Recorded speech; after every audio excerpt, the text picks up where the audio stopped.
The basics, are more container ships and vessels coming your way? Well, Alex, thank you again for the invitation here. At this point, again, first of all, I'd like to say our condolences to the families of the victims of this tragedy, and of course, our full support of our colleagues here at the Port of Long Beach. In terms of what may arrive here at the Port of Long Beach, that's yet to be determined. I think at this point, what you're seeing and what the Secretary just stated, I think it's a regional approach that they're looking at right now. But I'm sure that, again, as the shippers make decisions whether to go to the east or to the west coast here, we may have some cargo from that diversion. What is your capacity like? So if I'm a vessel and I have some cars and I was going to go to Baltimore, but I want to go to you instead, could you take me right away? Is there a line? What's the process of all of this? We're very fluid here at the San Pedro Bay complex and in the West Coast overall, so I think there's plenty of capacity at this point. And so I'm sure that if, in fact, some of this diversion of cargo comes to the West Coast, we're prepared to handle it.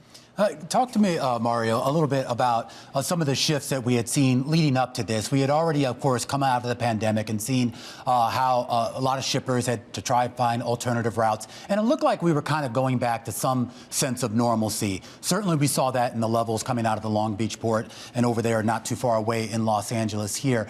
Do incidents like this have longer-term effects on the psyche and on the planning that these shippers make?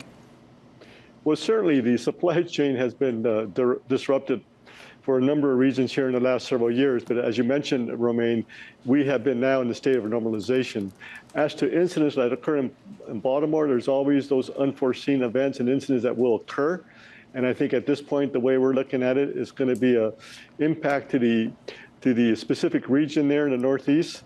And hopefully, again, over time, they'll get back to a normal scenario. But I'm sure the shippers at this point in their conversations, they're talking about any and all ways to, again, move that cargo there in the East Coast, specifically from Baltimore. I am also curious. I know we can't really speculate on exactly what happened with that ship, why it lost propulsion here, but it did raise some concerns about how these ships get in and out of these ports, particularly tighter ones like the ones that we have at the Baltimore Marine Terminal.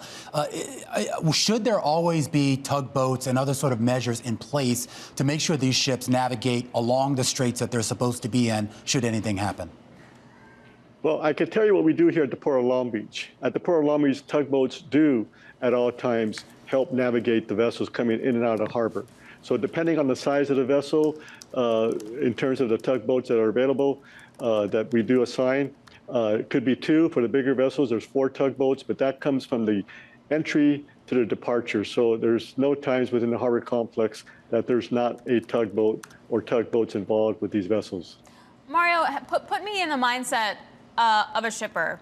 And if I'm used to going to the Baltimore port and I don't get there for another 2 years, do I just like permanently reroute to you? Is that how things work or no? Well, the shippers will make those decisions. Alex, again, I don't want to prejudge or speak on behalf of the shippers, but this is not the first time we've had disruptions in supply chains.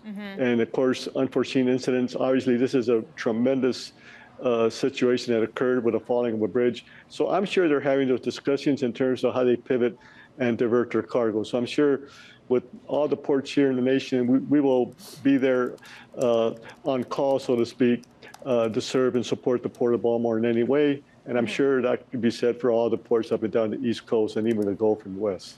For sure. And I don't mean for you to speculate. I guess from a port perspective, how sticky are your customers, basically? I'm sorry? How sticky are your customers? Well, you know, time's of the essence. You know, time's ticking, time's money. So again, the customers do expect that cargo to be moving. So I'm sure, again, as I indicated, they're having these contemporaneous discussions with regard to how to move the cargo. So there are ways to get the supply chain moving.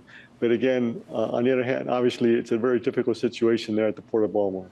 It certainly is here. And of course, as we also keep a mindful eye here on the human toll of this, Mario, there's been a lot of questions here about the rebuilding process, not just of that bridge, but really the idea of also sort of making sure that the paths in and out of these ports, whether it's by sea, rail, road, or whatever, is also sort of updated for a modern era. I know that you've already been in discussions over the last few years with your own folks out there in California, as well as the federal government here. How much more is needed to make sure that our port system is, I guess, ready for this new era? Well, the good news in terms of the administration, the Biden administration, is they have had tremendous investment in U.S. ports as compared to any prior point in our history here. You've heard the administration, both the secretary, are going to give 24/7 full court press to address its issues in Baltimore. So I think this is another instance where, again, it shows that no matter where we need these infrastructure improvements, it needs to be done. Like in the case of Long Beach, we have a cable-stayed bridge. The pillars that support the bridge are land-based, not in the water, as you saw the case in Baltimore. So I'm sure there's going to be some rethinking in terms of the design of a future bridge that's going to be placed there in that entry.